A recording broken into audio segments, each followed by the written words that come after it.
Okay, sorry, just a point, yeah, bring your attention to that we are recording this meeting. I think we already informed you when we were inviting you here, but if you have any problem with it being recorded, just let me know. I will know how to sort that out.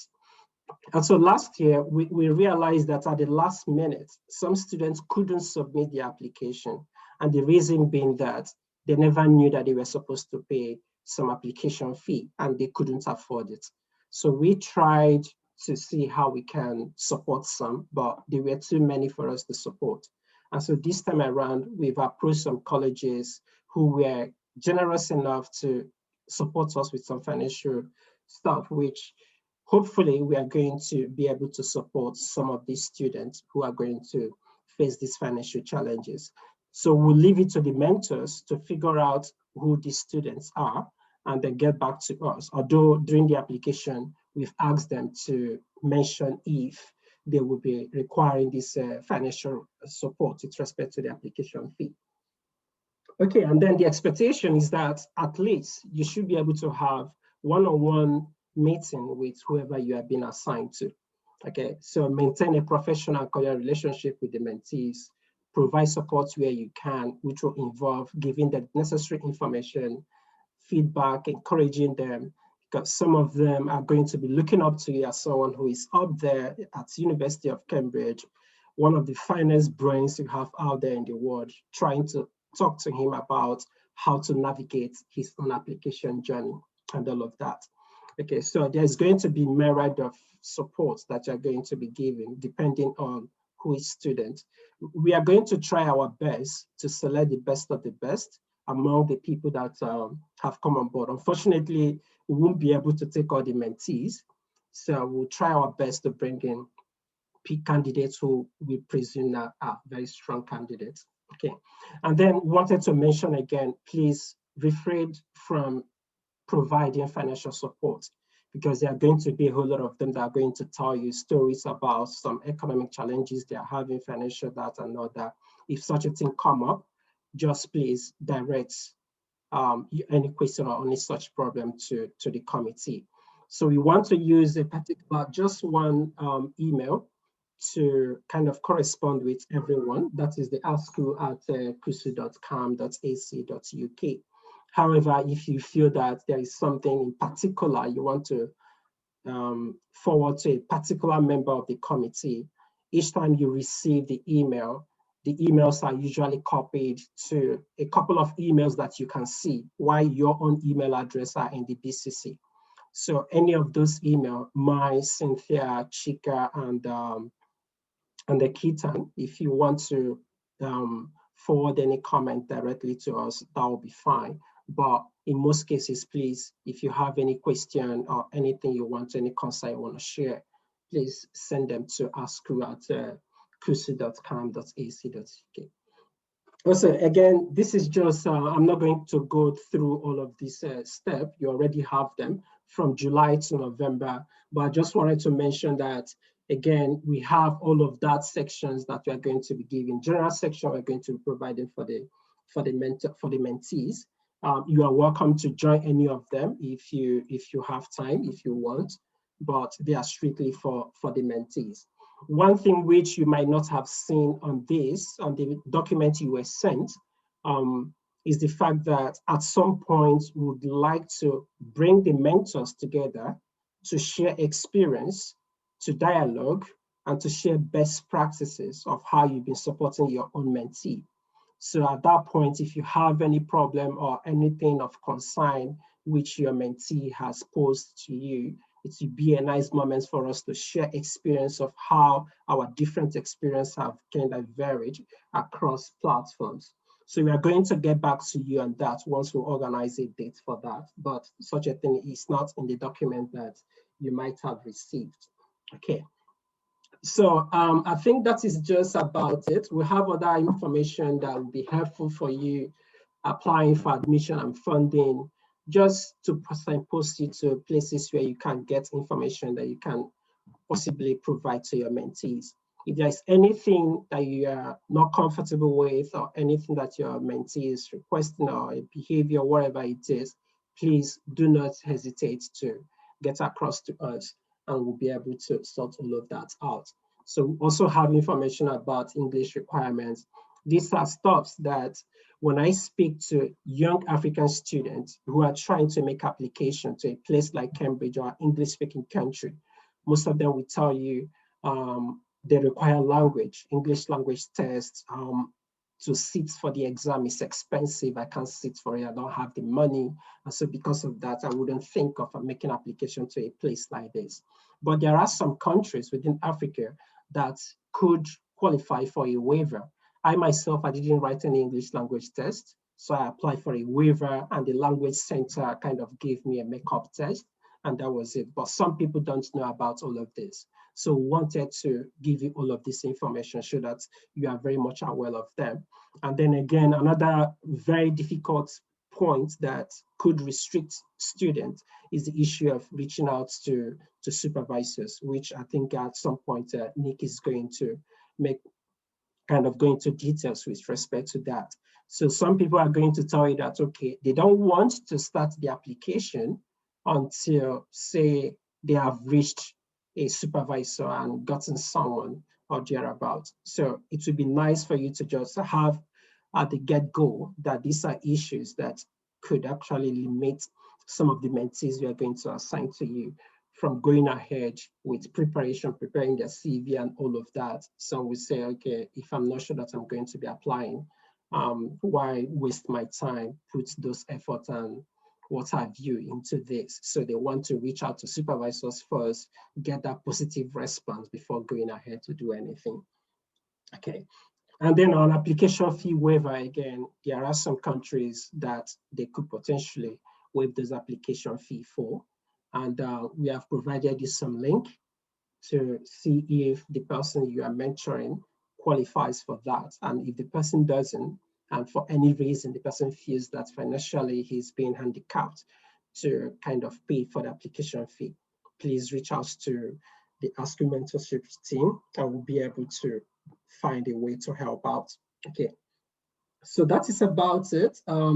Again, we are going to send you a link. The link is empty right now. If you click on that and go to the G Drive, there is no document in there because we've not populated it. But we are going to try as much as possible to bring in as many documents from CV Guide, which we've gotten from the University of Cambridge Career Service, both for masters, for PhD, and any resources, any useful resources we think could potentially support you to support those of your mentees. We are going to be bringing them in and putting them on that drive. So once they are populated, you'll be able to access as many useful resources as possible. Okay, so that is about that. I'm going to hand over to Nick. Sorry that the email you received told you that we have someone from the graduate admission office to speak to you. Nick is the deputy head of department in my department, chemistry. And I thought that for postgraduate admission, most of the decisions are made at the departmental level, not at the graduate school level. So I thought that someone from the department where these initial decisions are being made would be best positioned to tell us one or two things or information, what supervisors are looking for, what departments are looking for, so that we'll have all of this information before trying to support the mentees. And so I'm going to yield the floor to Nick. Nick, over to you now. Thank you. David, really a lovely introduction, a very nice overview of what is really a wonderful scheme. Looking at the names or the avatars and the faces on the screen, there are many I recognize. And it's really, really fantastic that you've joined on a Friday afternoon on a sunny day when you're all very, very busy. And knowing so many of you, it's remarkable that you've joined this program. You're all very busy. You're all very aspirational. You're all remarkable in your own way. So why would you take on yet another thing to do? Because the things that make you who you are is what makes you excellent mentors. You bring a rich level of experience and you'll be able to provide a level of confidence in a discussion with people who are thinking about the application process. And there's great value in that. Of course, David and the whole team at the African Society have been doing marvelous work to bring people from a part of the world which is incredibly ambitious, where there is so much talent, but where there are perception challenges about coming to Cambridge. I mean, I myself am not British. I mean, I am an outsider to this world, right? I should have taken an English language test when I came 27 years ago from Australia as well. But I understand, and at many points in my career, like all of you, understand the sort of challenges at feeling comfortable about knowing who to talk to and who to ask questions, not necessarily to change your perception of what you do, but to give you that extra little bit of confidence. And that's what it really comes down to. So, when we think about mentoring, my worry with mentoring programs, especially when people are allocated routinely just to some administrative process, it's almost a box ticking exercise. But this is very different because you've all nominated to participate in this program. And really, when we think about mentoring, it really is about making contact. It's about having someone on the other side of an email, a phone call, across from a coffee shop table, where you can simply chat and ask questions. So mentoring really is about contact, and it is about information. It's about being able to say to someone who most probably is not connected to the group you want to work with or the department that you intend to directly work in, to be able to ask a question that someone else may think is a silly question. And of course, you all know there's no such thing as a silly question. There are just questions that need answers. And just having someone who feels comfortable enough, and you're all going to be the people who play that role, it really does really make a difference. And also a sense of community, because Cambridge, almost all of us are to some extent foreigners to Cambridge, right? We come into this world, it's taken time to adjust, and just creating a sense of community really does make a difference to anyone. Remember, it's not only our mentees who will benefit from this program, so will we in our interactions with them. So, this is a selfish program. I came on board because I wanted to meet bright young people who've got sort of very interesting perspectives and who want to come into this world, and I want to share it with them. So how do we think that this mentoring will work, and taking it onto this idea of applying for sort of graduate programs? I really do think it makes a difference to have a face to talk to. And it's become incredibly clear in the last couple of days, even with undergraduates, that some people can hit real obstacles in the decision-making process. To be able to just have a face that they can come and talk to has made all the difference to these people. Now, in most of this, it's been exam related and has involved a lot of tears and a lot of passing tissues in a sort of socially distancing way across the table. But it really does make a difference having someone to talk to. And I agree that in the first couple of instances, my intention is to spend a fair bit of time with someone for them to get to know you. But then it may just mean a 5-minute Zoom call. It may mean something that you young people do on your phone. They call them apps, don't they? Right? You want to connect with someone on WhatsApp or something because someone just has a quick question, the answer of which is going to change the way they approach the day. That really is that is a sort of what we call like these mini transformational changes. And I know that everyone is busy, but it really can only just be an answer to a question that someone needs. Also, I think David and the team have decided to get mentors close to the department that people will be working in, but I don't think we're going to be connected too close with the people that the mentees will be wanting to apply to, because there it can be felt like there's some conflict of interest. So you can sort of offer some idea about experiences. Is it a good person? How do you approach them? How you did it when you did it? And it is about experience. But remember, there is no right answer. Often mentors are afraid to have meetings because they think they may be asked a question for which they don't know an answer. And that's what our mentees want to know, that we don't know the answers. And if you don't know the answer, you can reassure them that you can advise them who to go to, or that you may take a minute to speak to someone in your lab so you can then give them a name or a link or something which is going to help them get to the information they want. So you don't have to know anything. And it's these conversations where we all explain how vulnerable we feel and how we all deal with the challenge that can make a difference. At the end of the day, if all you do is you just fire off answer after answer after answer, it becomes a bit mechanical. And the relationship you build is one where you will be able to explain, I don't know this. And when I didn't know the answer to this problem, this is how I think I went around it. Leave it with me, I'll get back to you.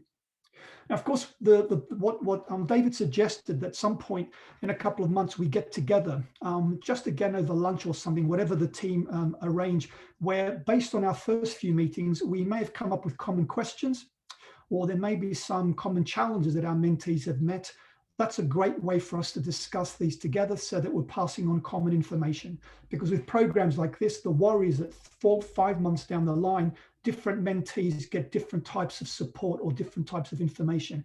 If we are able to come together, or if through the African Society, we can send an email that they can then send to all of us, perhaps we can all share common practices or any common problems that may come up. For example, if there's a common problem related to visas, funding, administrative deadlines, if the African Society team fire off emails to all of us, then we will know, we'll prepare for this just in case it comes up. So the application process, and we agreed with David that the best thing is, rather than me to just bore you at the end of the day with a monologue about all this, is that just to fire off some ideas and then for us to talk or raise any questions. The process can be complex. There is the process of applying, there is how you get funded, the timelines, and so on. There are many, many good websites on the university's graduate admissions website and all the departments. And if I think when I checked earlier, Aruna, who in chemistry, for example, runs our graduate team, is absolutely an outstanding colleague. Even through Aruna, if we use chemistry, and because David and I are in chemistry, we can use us as sort of a model department to find information that one of you don't know where to find. We will provide it to you through the African Society colleagues. There is a lot, and the problem sometimes is there's just too much information out there. Cambridge is a place where it's there, but there's such a volume of material, it's sometimes very difficult to get through all the stuff to get to the answer that you want to. Let's talk to each other. Because what our mentees want to know is when they confront a website they've got to scroll down 10 times to get to a useful link, they want the reassurance that we can say to them, here are the 2 people or the 2 contacts or the timelines that matter to your application process. Start with those, then get back to them in a couple of days, and then we can tell you if you're going down the right path. So the first thing is, what we can say as mentors is, give people the confidence that the material is there and guide them to the material. The next step is they want to talk about departments, supervisors, projects, and so on. You all have a lot of experience, right? Your individual experience is what makes you valuable mentors. It may not apply to our mentees directly or exactly, but it's that wealth of experience that allows them to process complex information and come up with the most relevant answer for them. Once they start thinking about sort of what projects, who to approach, the supervisor issue that David mentioned is sometimes one that feels like an insurmountable obstacle. The thing about Cambridge, I hope you all agree, is that it's not a very hierarchical place. Where all we come from, there are cultural issues, and my parents are originally from Southern Europe.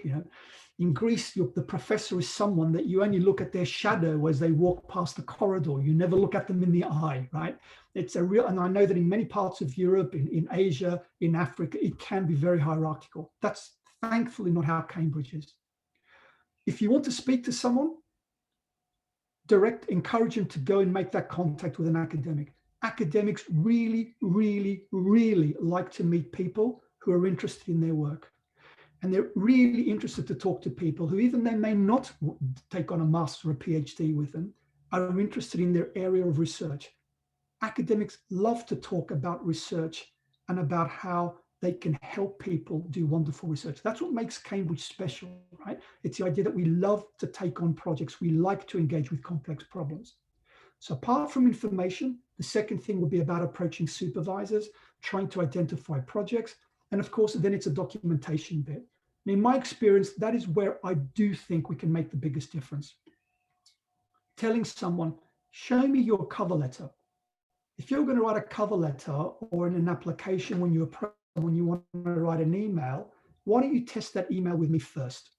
Because there's always a bit of a fear that that email that you send may not be right.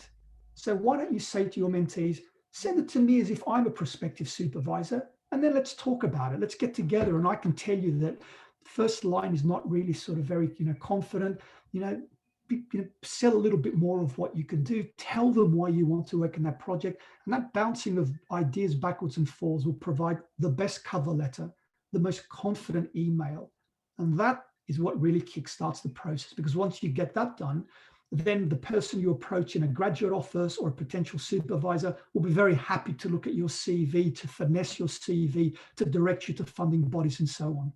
Now, I don't think we should invest too much time, unless David tells us otherwise, on the actual funding bodies right now, because I think that's something that comes most probably a little bit later in the summer. It's about giving people the information, the context, the ability to communicate with the people and to write the emails and the cover letters. And at that point, once you identify people who you want to work with, then I think trying to approach things like the trusts, various charities. Remember that many countries and many regions have their own charitable foundations, which are also very, very generous. For example, in the UK, the Gates Foundation is an incredible place for people from Africa to apply to, because the Cambridge Trust understands the value of supporting kids from Africa coming to do graduate work in Cambridge. It's about the transformational aspect of being able to bring people from a more diverse community. All of that really can make an incredible difference. The system is stacked in favor of the applicants. There is always a perception that applying for something is like a game where the system is stacked against you and people are always trying to watch you fail. That is not how the admission process works. Yes, there are a limited number of places, and yes, there's limited funding, but we are trying to get people who are the best fits and the most capable to take on that project or to take on that research, and we want people to succeed. Tell your mentees that even if it may look like the obstacles are significant to getting a place, many things are stacked in their favor. We don't take pride in watching people trip in the process of getting a position.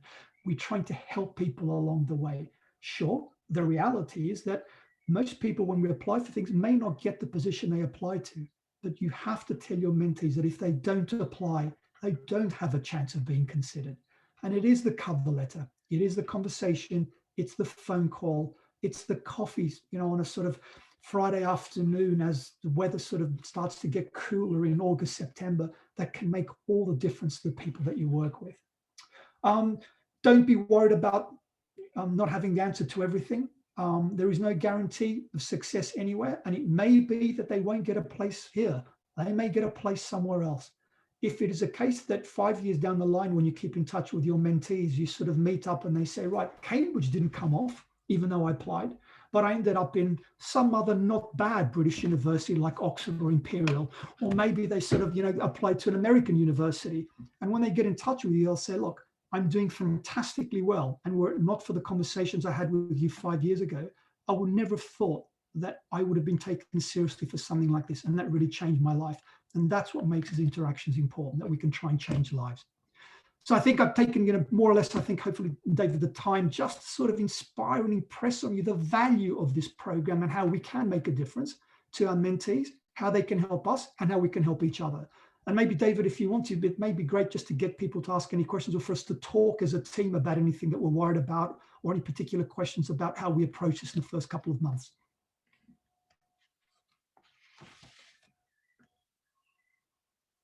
David, your microphone.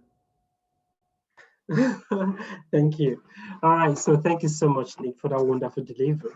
I think at this point, what I'm going to do is to open up to the floor. It could be a question that you would like to ask the team, or a question about the admission process. Maybe you want to direct them to Nick, if Nick has an answer for that, or you have an experience that you would like to share, which you think that every other person could potentially learn from. So this is the time to do that. So I think we could go for Gabby. Okay. First, I just want to say thanks, David, for taking an initiative on this. It's really exciting, and it's a huge honor to be part of it. And thanks, Nick, for providing us with some context. And I'm really looking forward to being part of this.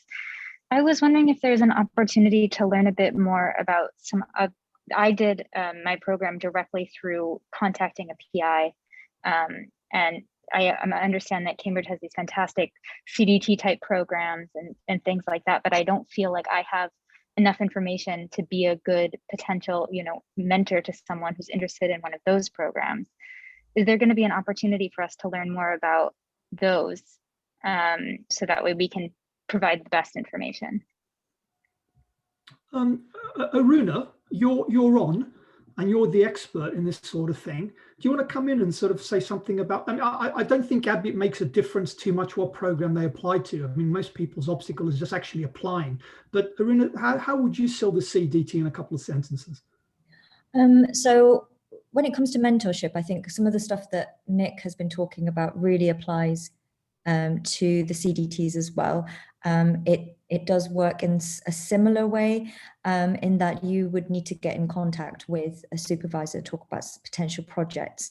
And this is just from a background or insider's knowledge. Some CDTs do work as a 1+3, where you apply to an initial MRes and then you choose a project at the end of that. However, before the CDT begins, if you've got that connection with the supervisor already, you're almost a year ahead in terms of those conversations that you might be having at the end of your first year. So in that sense, I think it's all very similar. You wouldn't need to know too much about how the structure works, but it would be useful to know about the different structures. So not all CDTs work in the same way as a 1+3. Some CDTs have kind of like a almost like a probationary review process that a normal PhD, 3.5-year PhD program works at the same structure as that. So it's hard for me to kind of list exactly all of the CDTs. I can probably tell you in terms of physical sciences and some of the CDTs, but obviously that might vary depending on the project that you're on. Can I just ask a general question about them? Is the funding, like, can you get Gates funding or some other Cambridge Trust funding and then be on the CDT as well, or do they have their own internal funding structure? Yeah, so there's two ways to look at it. So if you're previously, if you were an EU student, obviously that's now changed because of the international status, but anyone who does not qualify for home fees can also be included into the scholarship competition.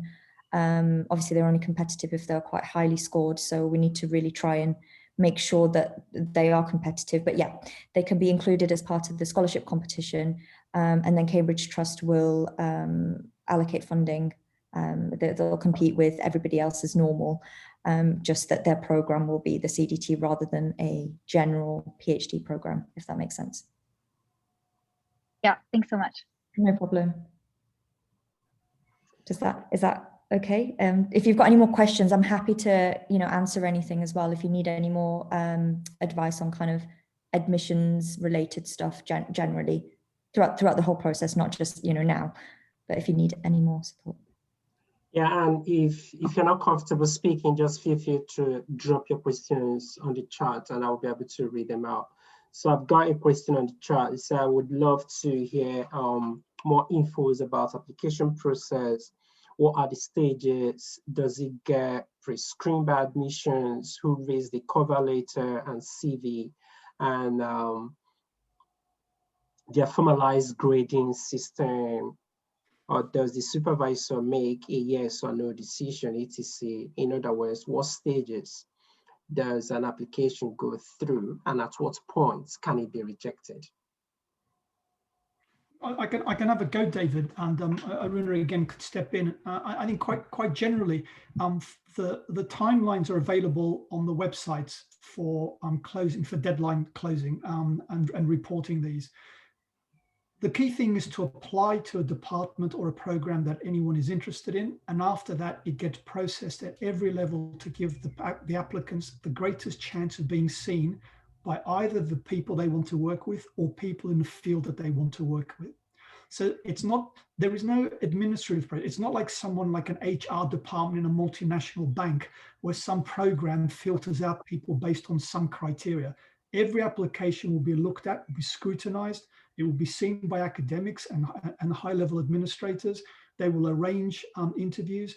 I think it's not unfair to say that if someone comes from a background where they have not the appropriate academic background, if someone wants to do a PhD in chemistry, whose only background is in accounting, right? It's just not going to work. So they'll get in touch with me and say, you just don't have the chemical background to be considered for a PhD. But if you've got some relevant background, it will be seen by the academics. It'll be seen by the program administrators. Often you will be invited to an interview. or they will get in touch with you for an informal interview just for you to ask questions and for them to be able to find something more about you. In other words, the cover letter, the CV that you've submitted, it's all a process that takes up a lot of time. I mean, if I look at the department, Aruna and the team spend pretty much 6 months a year picking this up from the recruitment stage, application stage, processing stage, going through cycles of selection. And then there is some sort of ranking. For those who require funding, it's the university has so many applicants that there will be some sort of ranking that goes to the various funding bodies. But Jan, it's seen by a lot of people. It's not something where it just gets, there's one point, if you fail, you're out. It goes through cycles of being seen. You meet the academics, the department will take this into account. It's inevitable that you'll speak to someone. Though, as Aruna, I think, implied, and we suggested earlier on, you should not be afraid to contact someone you think you want to work with, because I'd love to hear from you.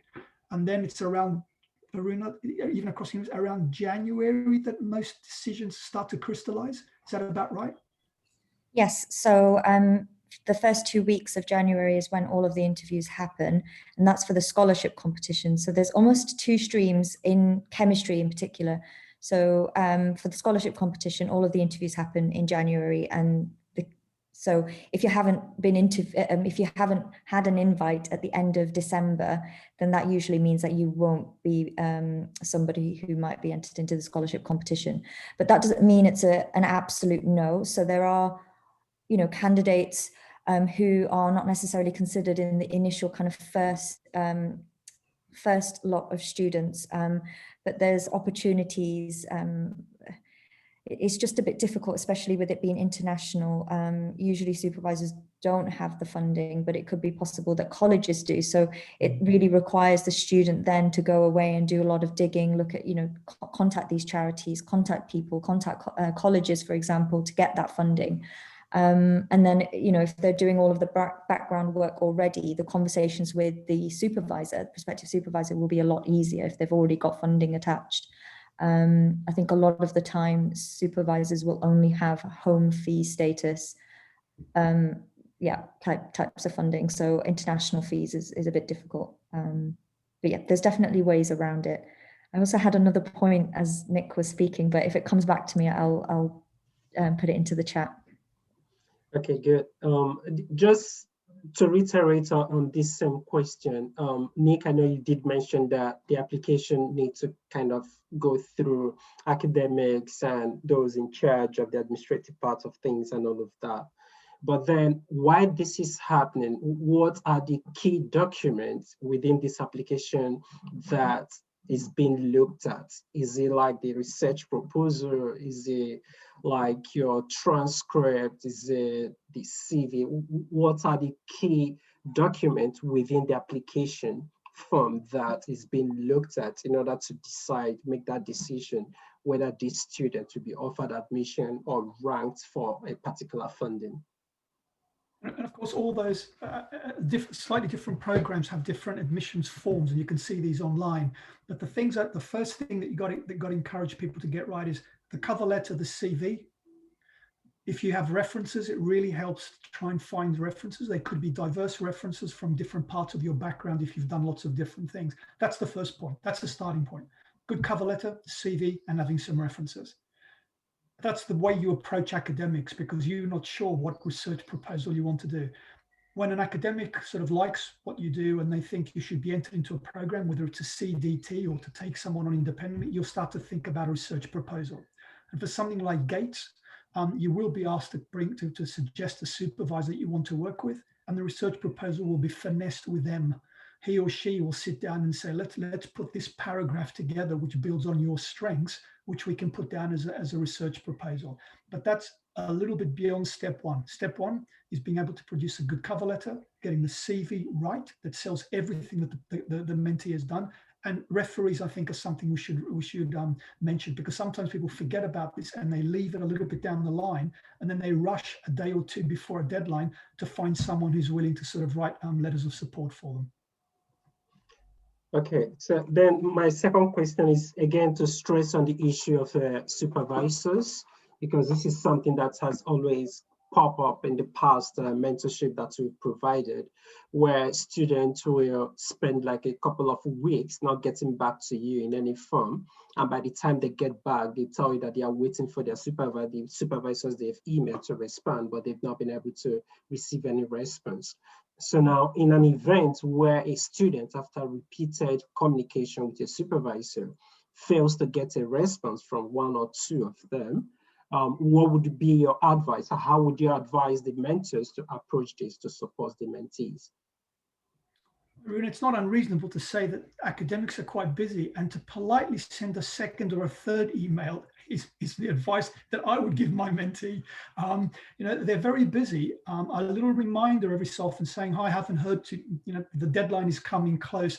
What's your advice?" People sometimes will value being reminded. They just get flooded in emails. I would just suggest to just send a couple of reminders if you're contacting an academic. Of course, if there's a graduate office, and most of the people in the School of Physical Science, chemistry has one, of course, and she's on here, one of the friendliest, sort of most supportive people you can approach. Physics is the same, materials has the same. I think most faculties and departments have a graduate office. If you feel that the mentee is not getting any traction with the supervisor, go through the graduate office in that department, and that often is enough of a push to get some decision made or a little piece of advice to be passed on. Okay. So do you think that how you approach, for instance, it could be that I'm going for a PhD and I've written my research proposal. I've not been able to successfully communicate to the potential supervisor.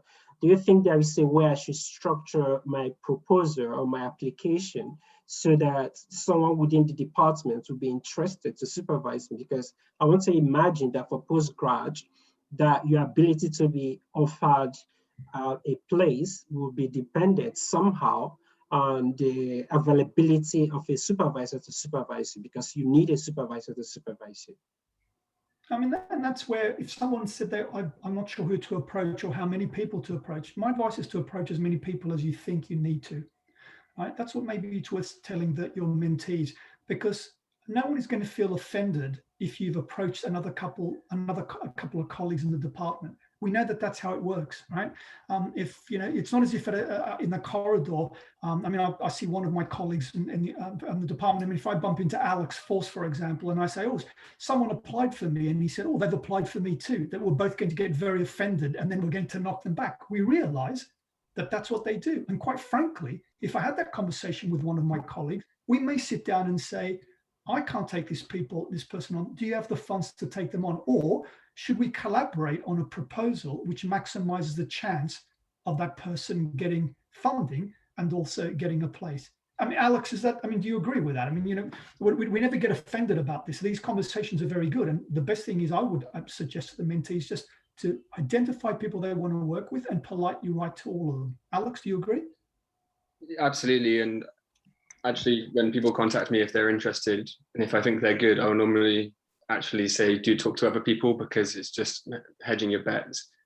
One thing to avoid is obviously sending very generic emails to sort of every academic in the department. That just really is not going to work. I was going to just share some perspectives along this line, David, if that's okay. Yes, so yes, please go. I've been through about 2 admission cycles now as a new academic in chemistry. And I think last year I had about 100 people or so contact me, sort of like, "Oh, I'm interested in working with you." And then, it's just so busy that you obviously can't engage properly with everybody. So I think making that like a good, meaningful connection on the first email is quite important. I think there's 2 things I can say that work well for me. I think it has to be, I quite like it when it's like a short email that is directly like touching on some of the research that we're doing. So I can tell, okay, they're genuinely interested and they've done some research into what we're doing. And they actually they want to work with us. It's not like they just want to come to Cambridge, which is how a lot of the emails read. It says like, "Oh, I want to come to your esteemed institution," or whatever it is. So getting like a concise email which touches on the research of the specific academic, I think, is important. And then one other thing is, I think that the kind of contacts and the networks are important. So if I've got like 100 emails from 100 people I don't know, but then like 2 of those people happen to somehow have a contact that I had met before, and they said, oh, you speak to this person because they're interested in working with you on this topic, then like those people invariably get spoken to, which is like a problem, right? Because the networks are obviously often like, you know, very white, for example. So then I think this program can be really helpful to like build those networks. And you know, if there's an academic in your department that you know who knows the person who the mentee wants to work with, then you could try and maybe like leverage that connection to get an email sent to make the connection, if that makes sense. Awesome. I don't know, maybe Aruna could answer this, or Nick. Again, on the funding issue, again, last year, we have a lot of mentees that we supported. They were offered admission, but they didn't end up coming to Cambridge because they couldn't get funding.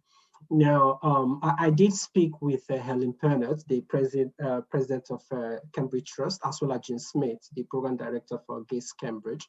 And they continuously mentioned this fact that the departments have to rank students so that that could give them some kind of guidance in trying to make decision on who gets funding. Now, when you rank student, do you have to rank all the students that you've offered admission, or are there things you are looking for to do this ranking? If we have any idea on that, that could better help mentors to actually support mentees to target those areas. So this is why references are so important. Some of the time, the students don't pick their references carefully, so they don't have a really strong reference. And also, for example, if they did a placement in an industrial company somewhere, they're not able to give an academic ranking. And then obviously if we have 2 of those references, for example, we can't have an academic ranking. Also, if in terms of, you know, if they get 2 references and both of them provide them with an academic ranking and they don't match, we always go with the lower one, and then give them bonus points. So there is a scoring matrix which we have to abide by. It's not something that I necessarily fully agree with, and it's something that's generalized for chemistry, for lots of physical sciences departments, as well as, you know, some of the more arts and humanities subjects as well. So I'm sure I don't need to tell you the problems that you might encounter in comparing a research student with, you know, a humanities, for example, a laboratory research student with a humanities student. So we do have specific criteria that we have to follow. And also the university from which they're from is also important. We do have kind of prestigious and a good, I guess is kind of how they term it. But the university have 2 lists, and if they're not on that list, it's a bit difficult, but it's not a complete no. So for example, if they are top of their class from an unlisted university, I guess you won't know at that point. There are also ways to work around it. If the student is really excellent, we can do things like academic cases, but ultimately they would need to be kind of, you know, top of their class to be able to be considered. I guess because we have very limited African applicants, I believe that the criteria can be somewhat a bit more lenient for for these African students, because there's not so many of them. Competition isn't so great. So in that sense, I think it will be a bit easier. What was the other question? Sorry, David. Yeah, I did ask what you consider in making the ranking. Yes, so there's 2 parts to it. So there's the academic score. So that looks at their transcripts and their references. And we follow the scoring matrix. And we kind of, in chemistry, the graduate office does that initially. And it's almost like a pre-screen for academics to be able to pick out, students. And obviously, if they've already spoken to the students, obviously they can look out for those applications, whereas if they haven't spoken to their students, they would purely use these academic scores, the initial pre-scoring, as their way to filter down, especially for someone like Alex who's had 100 people contact him. He needs a way to filter through all of those. So people like that would use these scores, but that's why it's so important to contact supervisors. And then there's the second part of the scoring, which is purely interview based. So obviously that's a bit more kind of less structured. I think that I've answered the question there. If there's anything else, I'll mention. Okay, awesome. I think we can go Roger. Yeah. David, the issue, of course, with kids applying from Africa, it's the thing that they'll say, if I'm up against someone from Harvard, there's no point applying. And the answer is no, there's every point applying, because if you've done well at your university, the academics who are here to try often to recruit a more diverse community, because it's just more representative of the world. If we're looking at someone who's come from a really supported, privileged environment in an Ivy League school in America, people published 15 papers before they got to university, etc. Then you've got some kid from a part of Africa who's done really well at the university. We're not naive. We're not just going to go down and say, oh, the Harvard kid is better. We'll compare them side by side. And we'll say, look, the kid from Harvard's done well, but they've had all these breaks along the way. Yet we've got some superstar from Uganda or from Nigeria. This is a person we have to look at very, very carefully. And then, as Aruna said, the ranking, what we put, the academic cases, the support from the supervisor becomes very, very meaningful, which is why I said earlier on, things are stacked in the favor of the applicants. They shouldn't say that there's no way I'm going to be considered because I don't have a degree. That's not an issue. That shouldn't be the biggest obstacle in applying. That should be a minor obstacle. Awesome. Thank you so much for mentioning that, Nick. Roger, you've got, yeah. Yeah, thanks. So I had a question on what you just said, Aruna, and what you also said, Nick, because so when I would write a proposal or cover letter or help someone write a cover letter, from my perspective, I would write it, okay, I come from an institution that is obviously on this list, so I tick already the boxes. I may have a paper before coming to Cambridge. I ticked a few, I'm sure I would have, or I ticked more boxes than they did. So I write a cover letter in a way that is very kind of, I want to keep it rather low profile and try to work out a few things that I want to highlight. But would it maybe be possible to have like a loose list of points that would be important to mention for them to tick a few boxes without bragging or recommend them to brag in their cover letter, but on the other side, not to be too humble, such that someone who reads this thinks, okay, I'm going to pick up on your example earlier, I'm going to take the Harvard kid in comparison to someone who's potentially the superstar from somewhere else, but doesn't tick the formal boxes that we have. And I think that would be that's why I would need help from you guys in knowing, okay, how should I write or help them write this cover letter? What would be potential subjects that we should mention? I didn't mention in my cover letter, yeah, I was top of the class here, because I didn't feel I had the need to point that out. But perhaps for someone who comes from a non-listed university, that is something super relevant. So what I would need, maybe to kind of summarize what I was saying, is it possible to have some sort of list of points that we should maybe focus on, emphasize? Maybe after the first couple of meetings, Roger, we should most probably see if we can do that. The problem with lists is once you construct anything that looks like a list, if it's not on the list, people won't use it. I mean, the thing about bragging is there's bragging and there's bragging, right? Bragging well is important. Bragging without substance is not good. It's making a claim that can't be substantiated will damage you enormously. And it's also, then it gets to the gender issue. And men will oversell the fact that they were able to boil an egg for breakfast, whereas women could be outstanding chefs and would still say, oh, I'm not as good as someone else. I mean, that's a hard call, but maybe after the first couple of meetings when we met our mentees, when we get together for one of these informal sessions, we can share experience and maybe generate, I don't know, some couple of mock letters or something which start to tick those points.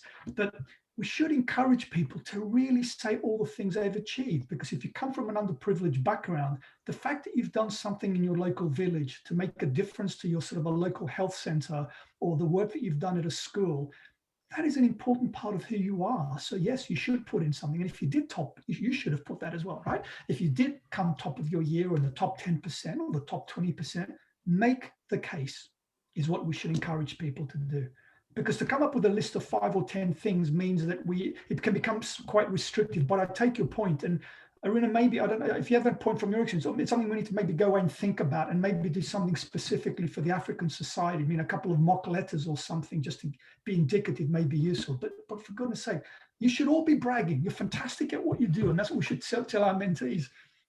I think sorry if I can just pick up on that, the mock letter case, or to have, I don't know, a few letters that we could read without having a very rigid list, that would be super helpful actually, to get an idea what people are writing, because the only letter I have is mine and it's a bit difficult to compare to others.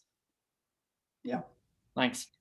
I mean, I'm not entirely sure if we're able to kind of pick ones that we already have. I'll find out if there's any kind of anonymized or examples that we can get from postgraduate admissions office, but I can't promise anything. Going back to the unlisted universities, I think in this case, we don't need to worry too much. It's only really a problem when there's so much competition. For example, we get a lot of European applicants and very limited funding for the amount of, applicants that we do have. Whereas for African funding, there are funding opportunities available. We just don't get enough of them. So I think, we don't need to be so concerned about not being on the listed. And like I said, in terms of, meeting all of the criteria, at chemistry in particular, we're a bit more lenient. So we do enter some of those that might not necessarily meet our cutoff point in general for the other applicants. So we do go below that. It's quite normal for some African students not to be as competitive when comparing to European students.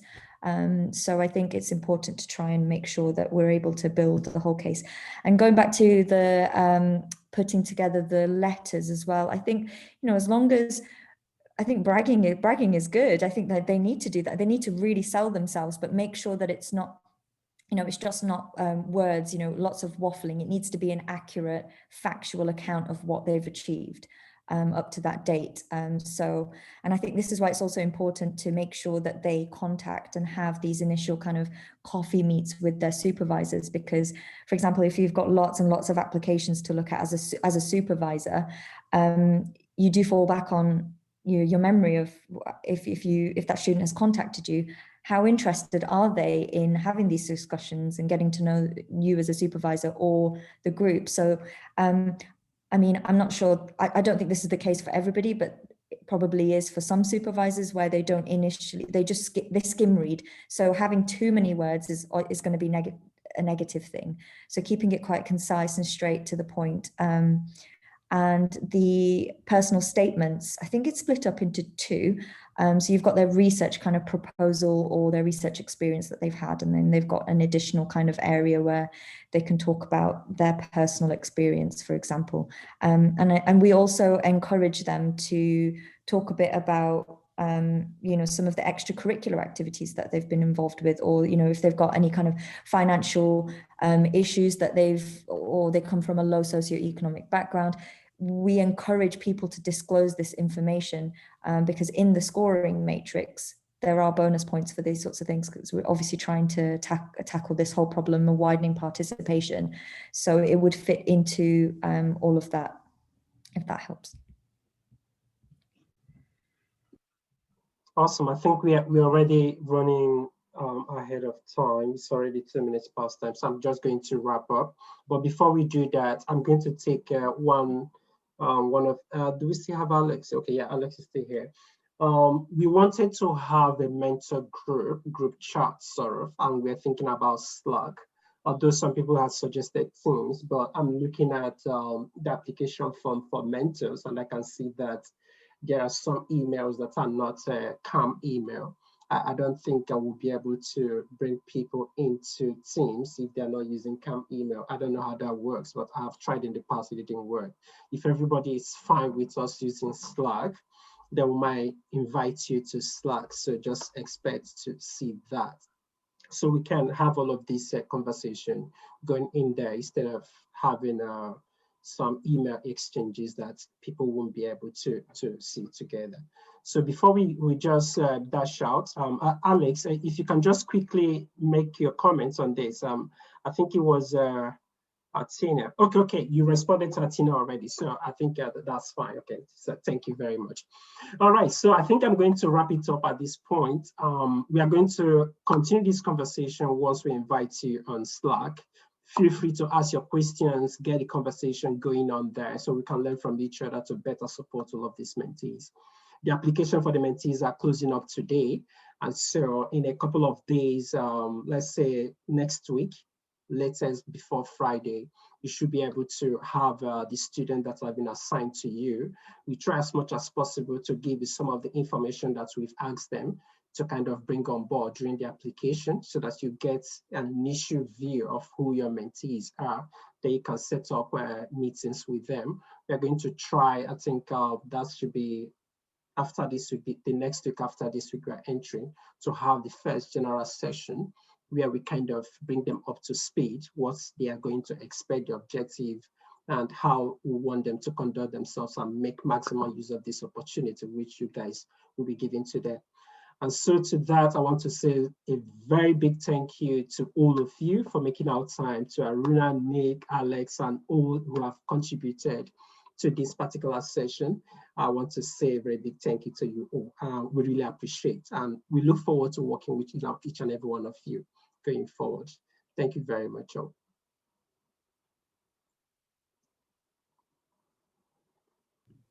Thank you, David, for putting all of this together. I meant to say earlier, but I just wanted you to finish. But yeah, thank you. It's a really great initiative. Thanks. Thank you. Bye. Right.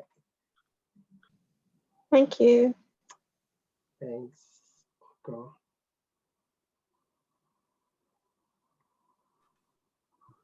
Thanks a lot. That was really interesting. Thank you, Simon. All right.